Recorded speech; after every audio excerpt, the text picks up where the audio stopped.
काय होईल जर माणसाच्या मेंदूला त्याची 100% क्षमता वापरण्याची शक्ती मिळाली?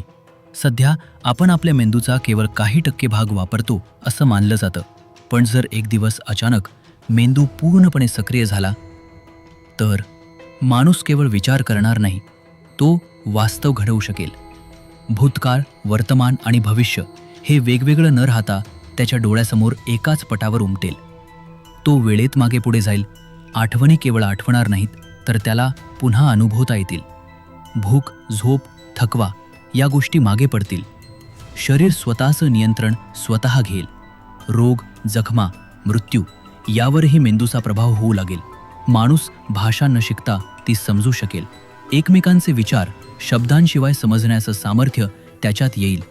गणितं, संगीत, भावनिक समज, अंतराळातील गूढ गोष्टी या सगळ्याचं उत्तर त्याच्यात तयार होईल.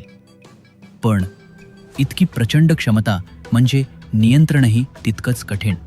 जर मनात एखादा चुकीचा विचार आला, तर तो प्रत्यक्षातही उतरू शकतो. मग मेंदू वर जिंकेल की माणूस हरवेल? मेंदू ही एक शक्ती आहे, आणि शक्ती जितकी मोठी तितकाच त्याचा परिणाम गहिरा. व्हिडिओ आवडला असेल तर फॅक्ट्स ऑफ लाईफ मराठी चॅनलला सबस्क्राईब करा आणि व्हिडिओला लाईक करायला विसरू नका.